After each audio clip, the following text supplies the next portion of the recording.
Hai, welcome to my channel. Jangan lupa subscribe dan klik tombol loncengnya. Happy watching. Bab 29, menggoda Intan. Intan bingung harus kesal atau senang. Satu sisi sikap Zain terlihat begitu manis, namun di sisi lain ucapannya masih saja menyebalkan. Terima kasih, ucap Intan dengan nada suara parau. Sebenarnya ia sangat canggung melihat Zain hanya mengenakan handuk seperti itu. Apalagi di tubuhnya masih ada bulir-bulir air yang belum kering, membuat tubuh pria itu terlihat begitu seksi. Setelah itu Intan berusaha mengambil mangkuk bubur yang ada di mejanya dengan tangan yang masih gemetar. Zain pun menepis tangan itu, kemudian ia mengambil mangkuk yang ada di meja, lalu menyuapi Intan.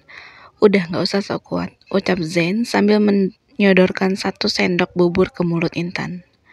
Intan tidak langsung menyuapnya. Ia menatap Zain lebih dulu, seraya bertanya-tanya mengapa pagi ini pria itu begitu baik padanya. Sudah, jangan berpikir macam-macam.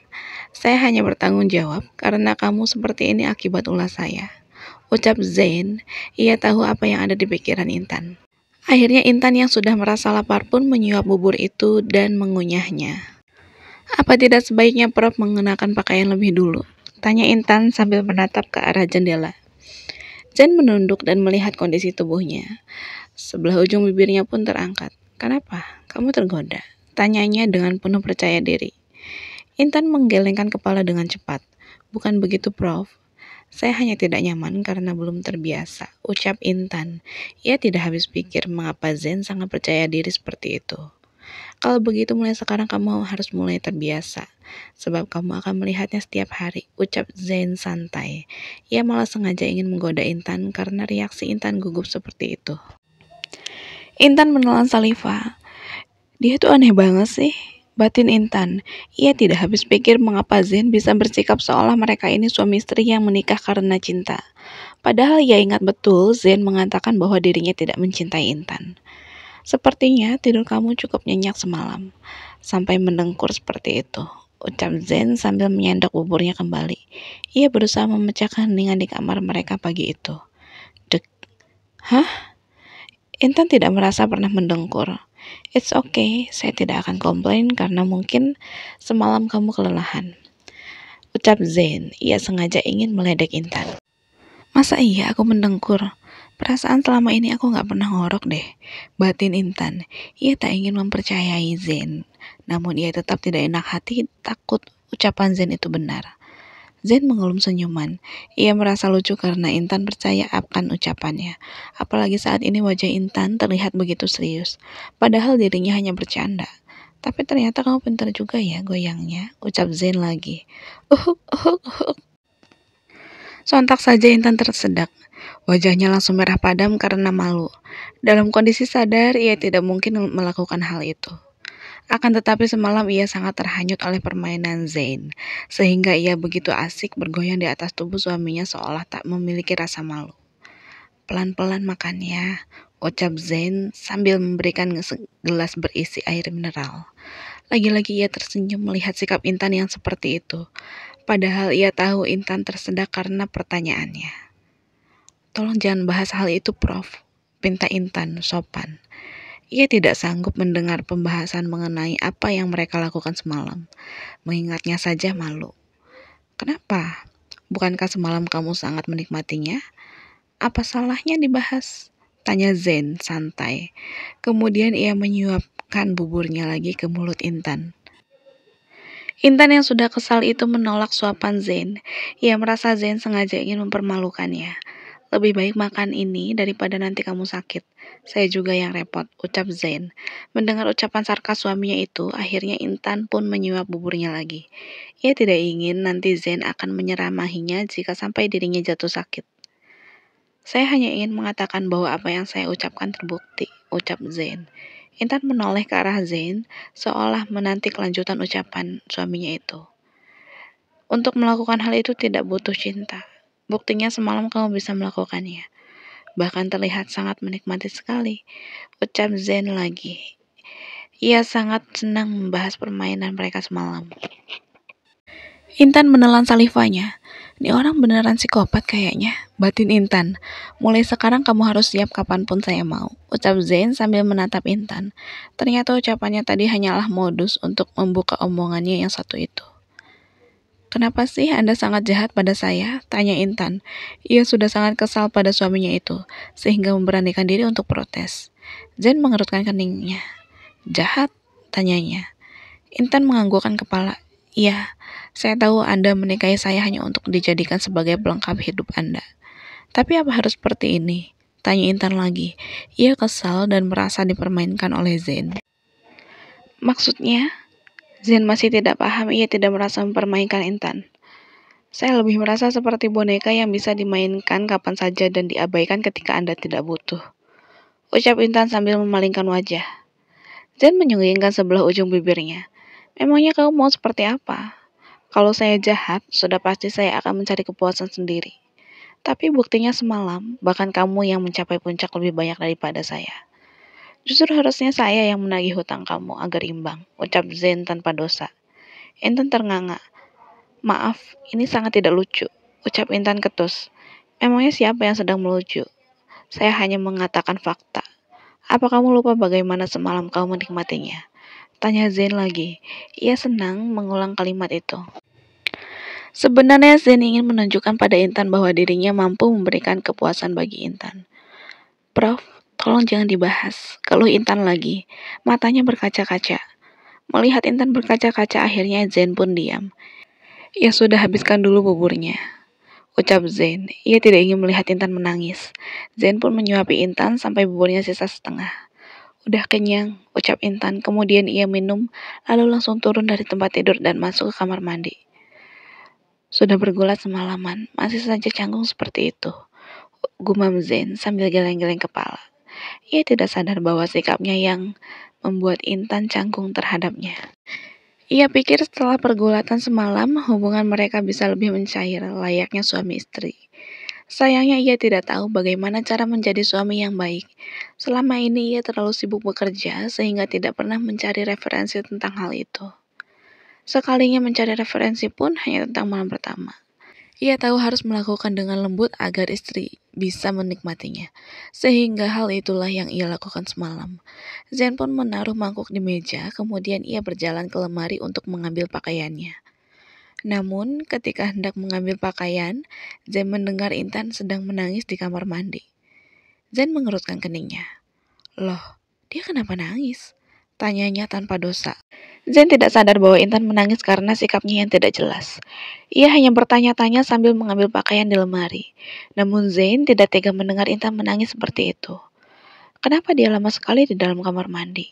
Gumam Zain sambil sesekali melirik ke arah kamar mandi. Ia sangat penasaran mengapa Intan menangis. Pagi-pagi udah drama aja sih. Kayak orang habis dipaksa, pakai nangis segala. Gumam Zain, sebal. Ia sebal karena tangisan Intan membuatnya gelisah dan merasa bersalah. Sebenarnya ia merasa bersalah karena tidak tega mendengar tangisan Intan. Namun Zain malah mengatakan hal seperti itu untuk menutupi rasa bersalahnya. Zain yang sudah mengenakan pakaian itu pun duduk di meja makan dan menikmati sarapannya sendirian, sebab tadi ia hanya menyuapi Intan dan belum sarapan. Setengah jam kemudian Intan keluar dari kamar mandi hanya dengan mengenakan bedrobe, sebab tadi ia lupa membawa pakaian ke kamar mandi. Ceklek. Zain lega karena Intan sudah keluar dari kamar mandi. Ia pun melirik ke arahnya tanpa menoleh. Syukurlah dia sudah keluar, batin Zain. Sebenarnya sejak tadi ia khawatir terjadi sesuatu terhadap Intan. Intan pun kembali masuk ke kamar mandi untuk mengenakan pakaian. Ia tidak menoleh ke arah Zain sama sekali karena masih kesal pada suaminya itu. Sebenarnya saat ini Intan sedang lelah.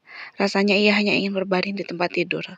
Namun ia sadar dirinya tidak mungkin rebahan di hadapan Zain, sehingga Intan memilih untuk duduk di teras sambil memandangi pantai. Setelah mengenakan pakaian, Intan keluar dari kamar mandi dan langsung berjalan ke arah teras tanpa menyapa Zain. Dia kenapa sih? Batin Zain. Ia merasa tidak dianggap oleh Intan. Zain yang sudah selesai sarapan pun beranjak dari tempat duduknya. Kemudian ia membuntuti Intan dan ikut duduk di sofa bed yang berbentuk bundar dan memiliki sandaran itu. "Kamu kenapa?" tanya Zain tanpa menoleh. Ia pura-pura menatap ombak.